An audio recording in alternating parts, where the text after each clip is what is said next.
tuguhaye ikaze wowe udukurikiye muri aka kanya, tugushimira kuba wigomwe umwanya wawe ukemera kubana natwe muri aka kanya, ni iby'agaciro gakomeye. Twizere ko umeze neza rero, niba kandi utameze neza turakwibutsa yuko atari impamvu yo gucika intege, iki ntabwo ari igihe cyo gucika intege kubera ko burya ibyiza bihora imbere.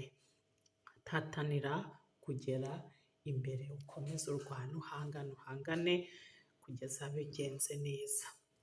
Ikindi nanone ntabwo twatangira tutarashimira cyangwa se tutabanje gushimira buri muntu wese wamaze gukora subscribe kuri iyi channel, ni iby'agaciro gakomeye, muri ab'agaciro kenshi mu maso yacu, nimwe mutuma tudacika intege tukabasha gukomeza gukora ibiganiro nk'ibi ngibi byubaka abandi.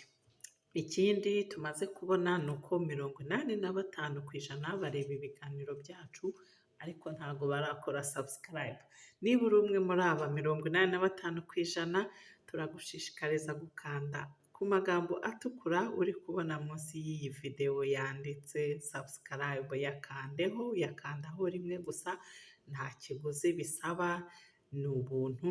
Ubundi icyo bigufasha ni iki? Ni uko utazigera ucikanwa n'ibiganiro byacu. Nuko rero uyu munsi nk'uko wamaze kubibona tubahishiye iki? Uyu munsi tugiye kuganira ku iterambere. Ubusanzwe abantu benshi cyane duhatanira gukora tukabona umusaruro mwiza w'ibyo twakoze kandi tugatera imbere. Ariko kandi hari n'abandi bantu bifuza gukora ngo batere imbere ariko bakazasaza batarabigeraho. Biba byatewe n'iki rero?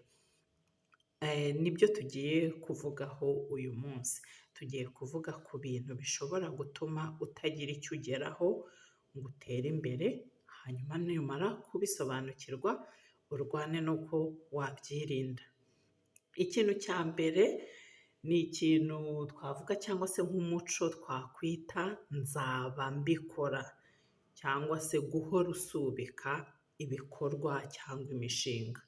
Twese dushobora kugira impamvu zitandukanye zitaduturutseho zatuma duhagarika ibyo twateganyaga gukora.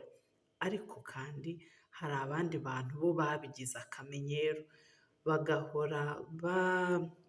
bagahora buri gihe bategereje igihe kizaza cyangwa se igihe nyacyo cyo gutangira cyangwa se kurangiza ibyo batangiye gukora, mu yandi magambo ibikorwa byabo. Bahora bibwira bati nzaba mbikora.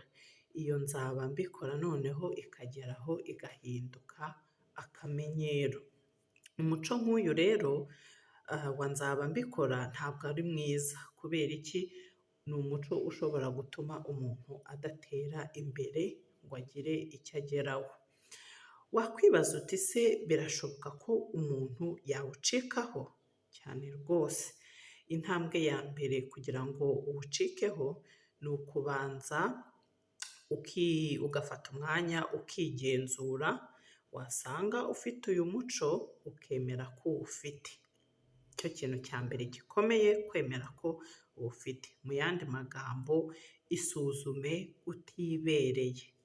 Nusanga ufite uyu muco rero wa nzaba mbikora, hita ushyiraho ingamba zizagufasha kuwucikaho, kuko ni umuco utari mwiza cyane, ni umuco ubangamiye iterambere ryawe.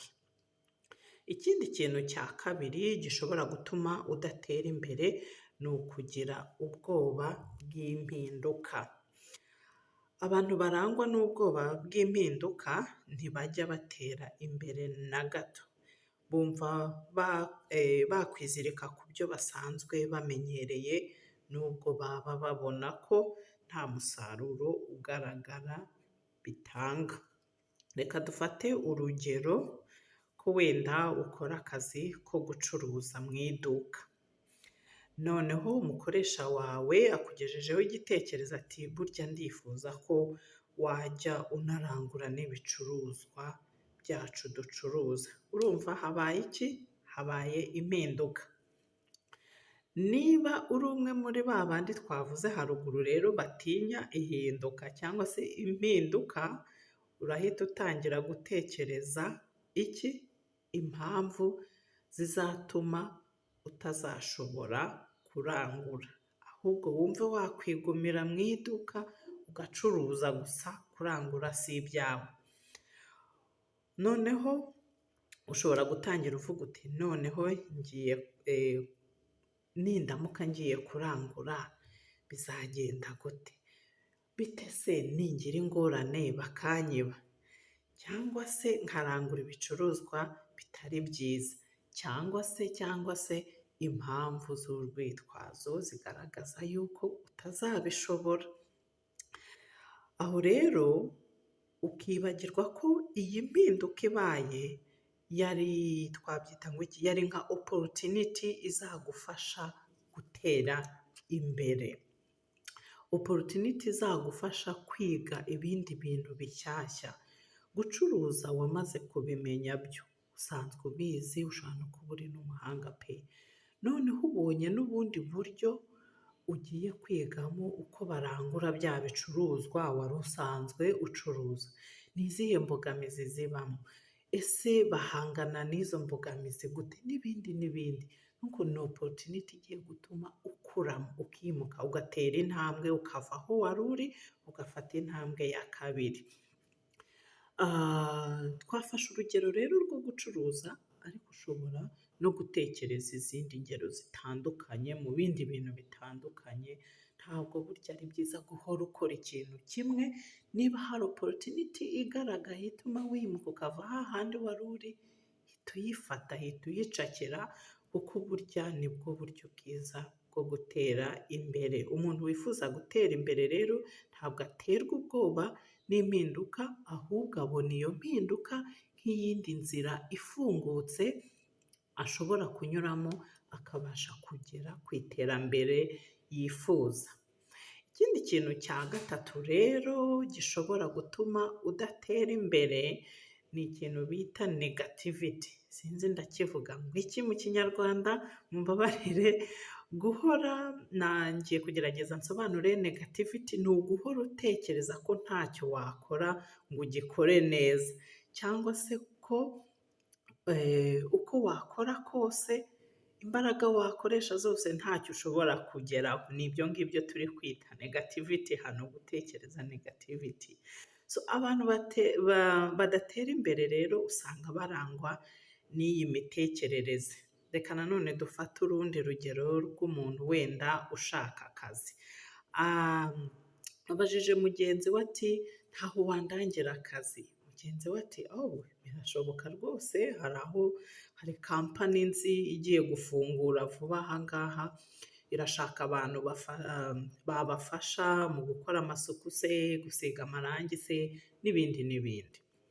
Noneho na wa wundi ushaka akazi, niba afite cya kibazo cyo guhora atekereza negativity gusa, aratangira ati ubwo se banyemerera ko ntize amashuri wenda ahambaye, ko ibintu, donc atangira guha impamvu zumvikanisha ko batazamwemera.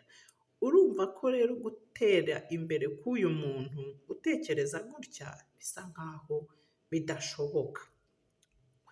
Wakwibaza uti se birashoboka ko umuntu yahinduka akareka imitekerereze nk'iyo ya negativity? Cyane rwose. Umuntu nk'uwo aramutse ashyizeho imihati, akitoza gutekereza noneho ibyo twita positivity, ni ukuvuga kwiyemeza uti niba kanaka bishoboye, njyewe why not, nanjye nabishobora. Iyo utekereza gutyo ukumva ko niba abandi barashoboye ibi nawe wabishobora, ni ryo banga rya mbere ryo gutera imbere. Naha rero dushoreje ikiganiro cyacu, twizere yuko niba wari udukurikiye wabashije kungukirwa nacyo. Ubundi nawe niba uri mu kazi cyangwa ufite ibikorwa uhugiyemo, turakwifuriza gukora cyane ukabona imirimo y'amaboko yawe ugatera imbere ukabona amafaranga. Abantu benshi nicyo gituma tudasinzira, umunsi ku munsi turyama dukerewe tukazinduka kugira ngo tubashe kugera kuri iryo terambere. Nawe rero turarikwifurije, ukomereze aho ngaho, ukomeze ukore cyane utere imbere, Imana ihire amaboko, imirimo y'amaboko yawe. Aha rero dusoreje ikiganiro cyacu, naho ubutaha, bayi.